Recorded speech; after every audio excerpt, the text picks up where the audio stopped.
41절입니다. 그가 먼저 자기의 형제 시몬을 찾아 말하되 우리가 메시아를 만났다. The first thing Andrew did. 그가 제일 먼저 한 것이라고 성경은 강조하고 있습니다. 제일 먼저 베드로에게 기쁜 소식을 전하고자 했던 것은 그들이 함께 메시아를 대망하고 기다렸었다는 것을 증거하고 있는 내용입니다. 예수님의 제자들 중에 베드로, 야고보, 요한, 안드레, 이 네 사람은 소위 피싱 바디입니다. 늘 함께 갈릴리에서 잔뼈 굵은 사람들입니다. 그들은 늘 함께 있었습니다. 날씨가 좋으면 좋은 대로, 날이 굳으면 굳은 대로 그들은 함께 어울리며 고기를 잡고 또 그물을 기우면서 많은 시간을 보냈습니다. 얼마나 많은 대화를 했을까요? 여러분 혹시 어떤 분들과 함께 어디엔가 가셔서 낚시를 해보신 경험이 있습니까? 저는 원래 그렇게 낚시를 좋아하는 사람은 아니지만 저희 아버님이 참 좋아하십니다. 그래서 아버님 낚시 갈까요? 그러면은 그게 최고의 효도입니다. 그래서 저희 아버님을 모시고 낚시를 가지요. 워낙 나이가 많이 차이가 나기 때문에 저는 막둥이지라고, 또 아버님이 워낙 연세가 높으시다 보니까 이 대화를 별로 해봤던 어렸을 때 기억이 없습니다. 그래서 3문장 이상이 왔다 갔다 한 적이 없어요. 밥 먹었냐? 네. 공부 잘해라? 네. 그것이 저희 대화의 전부였습니다. 그런데 웬 축복입니까? 제가 나이가 들어서 저희 아버님을 약 한 20년 모시게 됐어요. 그래서 저희 아버님과 함께 많은 시간을 보내면서 많은 혜택을 누리게 됐는데 낚시를 자주 갔습니다. 그러면 이런저런 이야기를 합니다. 대통령에 대해서, 정치에 대해서, 또 신앙적인 얘기에 대해서, 말씀의 은혜에 대해서, 또 심심하면 찬양도 같이 부르다가 뭐 이런 이야기들이 얼마나 많았는지 몰라요. 이 피싱 가면 같이 그런 일이 벌어지는 거예요. 자, 여러분, 고기는 입으로 낚습니까? 손으로 낚습니까? 손으로 합니다. 그러니까 입은 할 게 없거든요. 그러니까 대화를 많이 나누는 거죠. 이들도 마찬가지였을 것입니다. 많은 대화를 나누고 있습니다. 그들의 대화 중에 가장 중요했던 대화의 내용은 무엇일까요? 시대에 대한 한탄이었을 것입니다. 나라 없는 조국에서 태어났습니다. 정치, 경제, 종교 어디를 보아도 도저히 소망이 보이지 않아 그들은 마음을 털어놓고 참 그 안타까움을 이야기했겠죠. 그러다가 성경대로 메시아가 오시면, 예언대로 메시아가 오시면 이 모든 문제가 해결될 텐데 하며 그들은 결론 지었을 것입니다. 메시아에 대한 대망, 그들은 기다리고 있었고, 그러던 중에 안드레가 먼저 예수님을 만난 것이죠. 그러기에 안드레의 머릿속에 제일 먼저 생각난 사람은 바로 베드로였습니다. 또 그것이 그랬던 이유는 바로 이 안드레가 베드로를 얼마나 사랑했었는지를 우리가 또한 알 수가 있는 대목입니다. 복음을 접한 이 안드레는 사랑하는 형제 시몬이 생각이 났던 것입니다. 사랑하는 성도 여러분, 저와 여러분도 오늘 드리는 이 예배가 기쁨이요, 하나님과 함께하는 교제가 기쁨이라면 생각나는 사람이 있어야 마땅한 것입니다. 여러분은 누가 생각이 납니까? 그리고 생각이 나면 어떻게 하시나요? 찾아가야지요. 전해야지요. 복음으로 인도해야 할 줄로 믿습니다.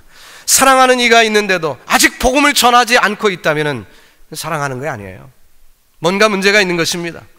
시몬은 안드레의 말을 듣자마자 즉시 일어나 함께 예수님께로 향했다고 했습니다. 무슨 뜻일까요? 안드레의 말이 신빙성이 있었다는 얘기죠. 안드레가 그동안 베드로 앞에서 어떻게 행동했었음을 우리가 알 수 있는 부분이기도 한 것입니다. 베드로 역시 메시아에 대한 갈증이 있었고, 그 이야기를 들었을 때 그는 금방 모든 것을 뒤로 두고 따라 나설 수가 있었습니다.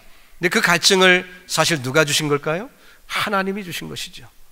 그러니까 예수님은 베드로가 올 줄을 이미 알고 계셨습니다. 그리고 기다리고 계셨습니다. 앞으로 그가 어떻게 교회를 이끌지, 그 교회를 위하여 어떤 중요한 역할을 할지까지도 주님은 내다보고 계셨습니다. 지금은 모래알 같은 존재예요. 흔들리는 삶을 살고 있지만 장차 그는 흔들리지 않는 반석과 같은 존재가 되고, 그 반석 위에 교회가 든든히 설 것을 주님은 알고 계셨던 것입니다. 사실 주님께서는 저와 여러분에 대해서도 모든 것 알고 계시는 줄 믿습니다. 즉 시몬 베드로를 기다리고 계셨듯이 저와 여러분이 오늘 이 성전문을 받고 들어와서 함께 예배드림을 주님은 이미 알고 계심을 믿습니다. 여러분, 그 하나님과 올바른 교제를 나누시기를 주 예수의 이름으로 축원합니다. 삭개오가 예수님을 만나기 위해 뽕나무에 올라갔습니다. 사실 사람이 올라갈 정도의 뽕나무가 되려면 그 사람의 나이 정도는 자랐어야 됐을 것입니다.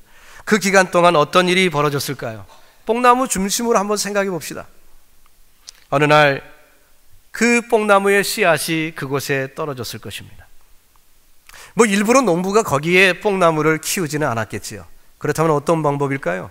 주로 일반적인 방법은 어떤 짐승이 뽕나무 열매를 먹고 뱃속에 들어갔다가 배설물로 나오는 방법이 퍼지는 제일 좋은 방법 아니었겠습니까? 갑자기 그 앞을 지나가는데 속이 싸르르 하더니 그 동물의 배설물이 뚝 떨어집니다. 그 속에는 뽕나무의 씨앗이 섞여 있는 거죠. 그곳에 비가 내립니다. 적당한 태양이 쪼입니다. 싹이 나기 시작합니다. 소나 양이 지나가다가 어린 그 뽕나무 순을 먹고 싶을 순간에 그 입을 막으십니다. 마차가 지나가는 순간에 어린 그 순을 밟지 못하도록 피하게 하시고 조금 더 자랐을 때는 아이들이 장난뜨려 부러뜨리지 아니하도록 막으십니다. 천사들에게 이런 일을 시키셨을 때 천사들은 이유를 몰랐을 것입니다. 왜요 하나님? 이 보잘것없는 뽕나무가 뭐 그렇게 중요하다고 아끼십니까? 왜 이렇게 하십니까? 하나님은 빙그레 웃으시며 삭개오를 기다리시고 계신 주님의 뜻을 생각하셨을 것입니다. 주님은 저와 여러분을 그런 심정으로 오늘 기다리고 계심을 믿으시기 바랍니다. 오늘 우리가 드리는 이 예배도 주님은 우리를 위하여 준비하신 것이고, 목사의 마음을 감동하여 이 말씀을 예비하신 것도 주님께서는 여러분에게 이 메시지가 필요하기 때문에 준비하신 줄로 믿습니다. 우리가 예배 속에서, 찬양 속에서, 말씀 속에서 하나님을 만나시는 놀라운 축복이 임하기를 예수 그리스도의 이름으로 축원하는 것입니다. 자, 이제 베드로가 주님께 나왔습니다. 그는 나는 어느 고향 출신이고 내 아버지는 누굽니다, 이렇게 자기를 소개해야 마땅한 것 아니겠어요? 그런데 그 소개가 필요가 없었습니다. 왜? 주님이 다 알고 계셨기 때문입니다. 42절에 보니까 데리고 예수께로 오니 예수께서 보시고 가라사대 내가 요한의 아들 시몬이니 내가 요한의 아들 시몬이니 장차 게바라 하리라. 주님은 지금 그가 어떤 출신인지도 알 뿐만 아니라 장차 어떤 인물이 될 것까지도 아셨기 때문에 그에게 닉네임까지 주셨습니다.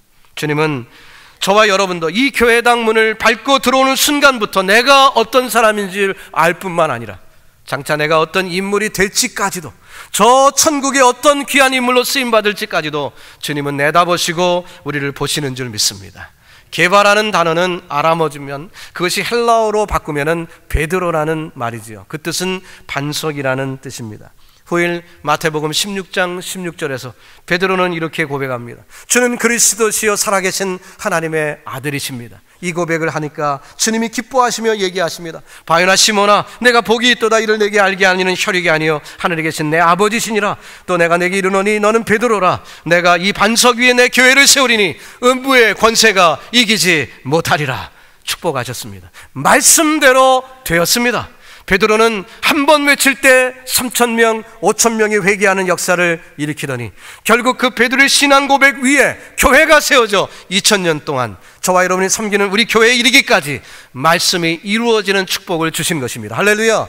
그 은혜가 우리에게 임한 것입니다. 주님의 예언대로, 주님의 약속대로 이루신 것처럼 저와 여러분을 향한 하나님의 뜻이 반드시 이루어질 줄로 믿습니다. 사실 이러한 베드로를 누가 인도했습니까? 안드레가 인도했습니다. 순서를 보면 베드로보다 신앙생활에 있어서 안드레는 선배입니다. 그런데 아무리 혈연적으로 형제라 할지라도 베드로가 수제자가 되고 예수님과 더 가까운 그런 관계가 되었을 때 혹시 인간 같으면, 보통 사람 같으면 질투심을 느끼지 않았을까요? 베드로는 야고보와 요한과 함께 핵심 인물이 되지만 피싱버디인 네 사람 중에 제일 뒤에 처진 이 안드레 자신은 좀 기분이 좀 상할 수도 있지 않을까요? 우리 교회 45년 역사 속에서도 여러분 중에는 혹시 먼저 우리 교회 나오신 분들이 있을 줄 압니다. 그런데요, 나중에 믿은 어떤 친구가 벌써 장로가 되어 있는데 나는 아직도 서리 집사예요. 기분이 나쁠 만도 하지 않습니까? 네, 나쁘신 분이 없는 것 같아요. 감사합니다. 게다가 이 복음서에 안드레 이름이 9번 등장하는데요, 그때마다 꼬리표가 붙어서 등장합니다. 베드로의 형제 안드레, 베드로의 형제 안드레. 무슨 뜻이죠? 안드레라는 이름은 널리 알려져 있지 않았지만 베드로는 유명했다는 거예요. 그래서 안드레를 설명하려면 베드로의 형제 안드레라고 설명하면 그 사람 고개를 끄덕끄덕 하게 된다는 거죠. 자, 이렇게 묻혀져 있는 안드레가 시기하고 질투할 수도 있지 않을까. 여러분이 어느 날 여러분이 다니시는 회사 회장님과 열심히 노력한 끝에 점심을 함께하는 그런 시간을 갖게 되었습니다. 황금 같은 시간입니다. 식당에 앉아 식사를 합니다. 미리 준비 작업을 다 했습니다. 무슨 질문을 할까? 뭐라고 물으시면 내가 뭐라고 답할까? 음식은 뭐를 준비할까? 그 식당에 미리 한번 들러봅니다. 이 식당에 제일 좋아하는 음식은 뭘까? 우리 회장님이 어떻게 반응할까? 다 준비하고 간 거죠. 황금 같은 시간이에요. 그런데 그 앞에 하필이면 자기 형님이 우연히 지나치는 것입니다. 누구야? 이름 부르는 거예요. 보니까 형님이에요. 그러니까 자연스럽게 회장님에게 소개를 합니다. 회장님, 제 형님입니다. 그러냐고 서로 악수를 하고 이렇게 헤어졌습니다. 며칠 있다가 회장님이 형님의 연락처를 묻는 거예요. 이 회장님이 형님을 좋게 보신 것입니다. 그러더니 며칠 있다가 발령이 났는데 우리 형님이 중역으로 고용이 된 거예요. 그러더니 조금 있다가 초고속 승진을 하더니 사장님이 돼버렸어요. 나는 아직 말단인데 기분이 어떨까요? 내 형님을 회장님께 소개한 건 난데 나는 아직도 말단이고 우리 형님은 사장님이 되셨을 때 기분이 어떨까? 성경을 살펴보면 많은 형제들의 기록이 나옵니다. 가인과 아벨로부터 시작해서 야곱과 야곱의 그 아들들이 또 야곱과 에서에 대한 이야기, 또 요셉과 형들에 대한 이야기, 다윗과 형들에 대한 이야기, 또 신약성경의 마리아와 마르다, 이 형제들에 대한 이야기가 많이 나옵니다. 그런데 어떤 관계죠? 대부분은 별로 그렇게 좋은 관계가 아니에요. 참으로 안타까운 얘기입니다. 그럼에도 불구하고 성경 어디를 보더라도 안드레가 베드로를 질투했다라는 흔적조차 찾아볼 수가 없습니다. 사실 이 안드레라는 이름의 뜻은 안드레아스, 즉 남자답다는 뜻입니다. 남성답다는 뜻이에요. 정말 남자다운 멋진 모습이 안드레에게 보입니다. 그는 시기 질투하지 않았습니다. 넓은 마음을 가지고 그 형님의 됨됨이를 알고 그가 장차 하나님께서 크게 쓰실 것을 믿고 그렇게 주님께로 인도하는 것입니다. 존 맥카더 목사님이 쓰신 책 중에 12 Ordinary Men이라는 그런 책이 있습니다. 그 책에서 안드레가 이제 베드로를 소개하는 그 장면을 얘기하면서 목사님이 이렇게 그 표현을 했습니다. Andrew must have known that Peter would take charge, yet he brought him anyway. This says much about his character. 안드레는 베드로가 앞으로 주도권을 쥘 것을 알고 있었지만 상관하지 않고 예수님께로 인도했는데 이것이 안드레의 성품을 말하고 있다라고 얘기하는 것이죠. 형 모르는 동생이 있습니까? 이미 리더십이 탁월한 베드로입니다. 그러니까 그를 예수님께로 인도하면 어떤 일이 벌어질지를 뻔히 압니다. 장차 이 베드로가 어떻게 쓰임받을지 짐작하고 있습니다. 한 번 설교에 3,000명, 5,000명 뿐만 아니라 예수님의 다음 사역, 이 교회를 위한 사역을 베드로가 잘 감당할 것을 그는 알고 있습니다. 그럼에도 혹은 오히려 그러니까 더욱더 그를 예수님께로 인도했어요. 그가 왜 질투하지 않았을까요? 사랑하니까. 베드로를 사랑하니까. 베드로를 사랑하는 마음이 있으니까 베드로가 쓰임받는 것이 그에게 기쁨이요 전혀 질투할 이유가 없었던 것입니다. 사랑하는 성도 여러분, 저와 여러분의 삶 속에서도 진정한 사랑이 넘치기를 주 예수님으로 축원합니다. 베드로가 꼭 예수님을 만나야 하니까, 그 사랑하는 베드로가 이렇게 쓰임 받아야 하니까 그는 그렇게 했던 것이고, 그 결과 그런 일들이 벌어질 때 조금도 질투하지 않은 것입니다. 그리고 베드로가 예수님을 지키며 수제자가 되는 그 과정 속에서도 안드레는 그저 자기에게 맡겨진 작은 일에 충성하고 있었습니다. 오병이어로 5,000명을 먹이실 때도 어린아이가 가지고 나온 그 도시락을 주님께로 가지고 온 사람이 바로 이 안드레였습니다. 다른 사람 같으면 이까짓 것 갖고 뭐하나, 이렇게 많은 사람들이 모였는데 쓸모없지라고 포기하셨을 그 일을 안드레는 끝까지 실천하였습니다. 그들에게 먹을 것을 나눠주라는 주님의 말씀을 들은 제자들이 황망히 여기며 당황해하고 있던 그 순간에 바로 안드레는 당장 나아가 찾아 나섰습니다. 그러다가 어린 소년을 만난 것입니다. 그까짓 것 창피한 일을 당할 수도 있겠죠. 그러나 작은 것으로도 큰 영광을 이루실 주님을 믿었기 때문에 그런 믿음으로 이것을 충성되이 가지고 오는 것입니다. 한 번은 헬라 사람들이 예수님을 찾아 나온 적이 있습니다. 예수님을 만나게 해달라고 부탁을 합니다. 빌립이 그 이야기를 듣고 예수님께로 직접 인도하지 않고 망설이게 됩니다. 이들을 인도해도 될까? 그래서 안드레를 찾습니다. 왜요? 이 안드레는 그래도 선배지요. 고참입니다. 그렇기 때문에 좀 이 고참을 통해 확인받기를 원했던 것이죠. 그래서 예수님께 직접 가지 않고 안드레에게 찾아왔을 때 안드레는 그들을 데리고 주저없이 예수님께로 모시고 나갔습니다. 그가 아는 예수님은 이방인들을 천히 여기지 아니하시며 귀하게 여기실 것을 그는 확신했기 때문에 그랬던 것입니다. 그는 한 번 설교로 3,000명, 5,000명을 주님께로 인도하지는 못했지만 한 번 설교로 3,000명, 5,000명을 인도할 베드로를 주님께로 인도하기에 적임자였던 것입니다. 여러분, 오늘 이 시대는 베드로를 귀하게 여기는 시대입니다. 1등주의, 최고주의가 정말 인류주의가 난무하는 이때입니다. 그렇지만 주님이 찾고 계시는 자는 작은 일에 충성하는 안드레와 같은 사람임을 잊지 마시길 바랍니다. 사랑하는 성도 여러분, 빌리 그레함 목사님에게도 그분을 주님께로 인도한 누군가가 있지 않았겠습니까? 리그 워런 목사님 앞에도 누군가가 그분을 예수님께로 인도한 분이 있었지 않겠습니까? 여러분이 베드로가 혹시 되지는 못한다 할지라도 한탄하지 마십시오. 남이 그렇게 쓰임받는 것 보고 질투할 필요 없습니다. 여러분 주변에 얼마든지 베드로를 찾아 나서십시오. 베드로가 될성 싶은 사람들을 찾아 나서십시오. 그리고 그분들에게 예수님을 증거한다면 여러분들이 귀하게 쓰임받는 놀라운 축복의 안드레가 되는 줄로 믿습니다. 하나님의 일에는 크고 작은 일이 없습니다. 우리 눈에는 작게 보이는 일이 있고 크게 보이는 일이 있을지 모르지만 세상에 작게 보이는 일도 후일 큰 일의 밑거름이 되는 경우가 얼마나 많은지 모릅니다.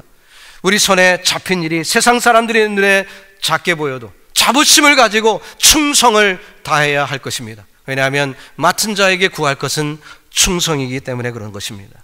하나님께서는 일의 크기나 업적을 보시는 것이 아니라 우리가 얼마나 충성하느냐를 보십니다. 달란트 비유에 보면 2달란트와 5달란트 받은 사람에게 칭찬을 똑같이 하셨습니다. 그 내용이 뭐죠? 착하고 충성되다는 것입니다. 착한 사람 시기 질투하지 않습니다. 주님은 그런 사람을 귀하게 여깁니다. 나는 2달란트밖에 왜 못 받았느냐? 저 사람은 왜 5이야? 비교하고 쓰러지지 않습니다. 착하기 때문에 자기의 맡은 것으로 충성을 하죠. 또 충성된 사람, 바로 우리 교회 안드레가 많아지기를 주 예수 이름으로 축복합니다. 저는 제 자신의 목회를 돌아보는 시점에 왔습니다. 미국 온 지 30년이 됐거든요. 30년 작은 세월이 아닙니다. 저는 이 미국 땅을 밟을 때는 풍운의 꿈을 가지고 미국에 와서 공부 잘해서 학위를 한 다음에는 한국 가서 열심히 목회해야지, 그런 생각으로 왔습니다. 이민교회 목회자가 될 것은 꿈에도 생각하지 못했습니다. 근데 하나님께서는 묘하게 저와 함께 역사하시더니 미국 와서 와이프 만나고 미국 와서 자녀 놓고 어느덧 이민교회에 익숙한 사람이 되고 만 것입니다. 그런데 1세의 목회를 바라보니까 별로 비전이 안 보여요. 미국에서 뭐 제대로 된 일을 할 수 있습니까? 우리 교회에 무슨 컨그레스맨이 있습니까? 무슨 뭐 카운슬 워먼이 있습니까? 우리 교회에 그런 사람 없어요. 미국에 제대로 된 영향을 끼칠 수가 없습니다. 한심해 보였습니다. 내가 그래도 이렇게 공부해서 이렇게 목회자가 됐으면 뭔가 좀 뜻있게 쓰임 받고 싶은데 이민교회에서 내가 지금 뭐 하고 있는가 생각을 하다가 하나님의 뜻을 깨닫게 되었습니다. 저를 향하신 하나님의 뜻이 무엇인가? 그렇지, 나는 브릿지맨이구나. 브릿지 빌드업 하는 브릿지맨이구나. 그런 것을 깨닫게 되었습니다. 내 당대에는 큰 업적을 이루지 못한다 할지라도 그저 다리 놓는 이 일에 충성하여 다리를 제대로 놓기만 한다면 하나님이 이 다리를 통하여 놀라운 역사를 이룰 줄로 믿습니다. 저는 그렇게 생각을 하게 된 것입니다. 이민 1세가 무슨 큰 일을 할 수 있겠습니까? 하지만 다음 세대를 준비하기만 한다면 하나님께서 그 다음 세대를 통하여 놀라운 역사를 이 땅에서 이룰 줄로 믿습니다. 비록 대단한 것 같지는 않지만 다리가 있어야 강을 건너갈 것 아닙니까? 다리가 있어야 사람들이 무슨 일을 할 수 있는 것 아니겠습니까? 저는 이 다리 만드는 일, 그리고 다리의 역할이 우리 이민 1세 교회의 역할이라고 생각합니다. 사랑하는 성도 여러분, 저는 물론이고 여러분과 저 모두가 다 이 브릿지맨의 역할을 감당해 봅시다. 그래서 하나님의 뜻을 이루시고 하나님의 영광을 위해 준비할 때, 안드레가 되어 섬기는 일을 감당할 때 하나님께서는 우리 후손들을 통하여 이 미국을 개혁시키고 하나님의 영광을 이루는 놀라운 축복이 임하게 될 줄로 믿습니다. 주님은 오늘도 저와 여러분을 초청하고 있습니다. 나의 모든 것을 아시는 주님이십니다. 내 연약함을 아시는 주님이십니다. 그분 앞에 새삼스럽게 나를 소개할 필요도 없고요, 내 부족한 것을 감추기 위해서 노력할 필요도 없습니다. 그저 주님 앞에 내 모습 이대로 나아가면 되는 것입니다. 나 주의 도움 받고자 주 예수님께 빕니다. 그 구원 허락하시사 날 받으옵소서. 내 모습 이대로 주 받으옵소서. 날 위해 돌아가신 주 날 받으옵소서. 우리의 모습을 주님이 아십니다. 우리 모습 이대로 주님 앞에 나갈 때 우리를 통해 하나님은 영광을 받으실 줄 믿습니다. 6.25 동란이 막 마치려는 그 시점, 1953년에 경상남도 거창군 거창읍에 조그만 사립학교 하나가 세워졌습니다. 거창고등학교. 별로 유명한 학교도 아니었고 지난 세월 동안 시골 학교로 그저 그늘 속에 있었던 학교였습니다. 그러나 최근에 이 학교가 관심의 대상이 되었습니다. 중앙일보에 나와 있는 그 기사를 제가 스크랩을 해놓고 읽어보니까 사람들이 관심을 갖게 된 이유는 얼마 전에 졸업생 114명이 졸업했는데 113명이 4년제 대학에 들어갔대요. 별로 안 놀라시는데 요즘 한국에서 4년제 대학 들어가기도 어렵습니다. 서울에 있는 대학은 다 서울대학이에요. 대학 가기가 얼마나 어려운 시대인데 114명이 졸업해서 한 명은 왜 안 갔는지 모르겠는데 어쨌든 113명이 4년제 대학을 갔대요. 그것도 그 중에 30% 40% 가까운 30% 이상 40% 되는 아이들은 스카이로 갔어요. 스카이가 뭔지 아십니까? 서울대, 연대, 고대. 서강대는 왜 안 들어가는지 잘 모르겠는데 어쨌든 그렇습니다. 거기에 들어간 아이들이 그 정도 되니까 이건 보통 인류 대학이 아닌 거예요. 근데 시골에 있는 읍 단위에 있는 조그만 학교예요. 그 학교의 교훈은 여호와를 경외하는 것이 지식의 근본이다. 우리 믿음의 백성들이 세운 학교입니다. 60년이 지났지만 그 학교를 세울 때는 지금과 같이 그렇게 유명세를 탄 학교가 될지는 몰랐을 거예요. 그죠? 시골에 몇몇 사람들이 모여 믿음을 가지고 세운 학교가 오늘날 그렇게 쓰임받게 된 것입니다. 그 학교에 직업을 선택할 때 10계명이 있다고 해서 제가 지금 읽어드리겠습니다. 월급이 적은 쪽을 택하라. 내가 원하는 것이 아니라 나를 필요로 하는 것을 택하라. 승진의 기회가 거의 없는 것을 택하라. 모든 조건이 갖춰진 것을 피하고 처음부터 시작해야 되는 황무지를 택하라. 앞다투어 모여드는 곳에 절대 가지 말고 아무도 가지 않는 곳으로 가라. 장래성이 전혀 없어 보이는 곳으로 가라. 사회적 존경을 바라볼 수 없는 곳으로 가라. 한가운데가 아닌 가장자리로 가라. 부모나 아내가 혹은 약혼자가 결사 반대하는 곳이면 틀림없다. 의심 말고 가라. 아멘. 예.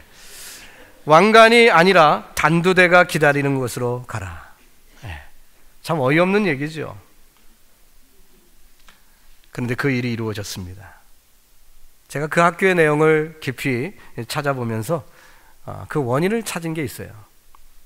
부모들이 계획한 것도 아니고 선생님들이 준비한 것도 아니라 학생들이 자발적으로 기도 모임을 시작했는데 일주일 닷새 중에 나흘 동안 점심시간마다 금식 기도한답니다. 이럴 때는 한국교회 아직도 지탱하는 힘은 믿음의 정말 소수가 하나님의 뜻대로 착하고 충성되이 살기에 하나님께서 아직도 우리 한국교회를 쓰시는 줄로 믿습니다. 여러분, 우리는 베드로만 되기를 원하지 않습니까?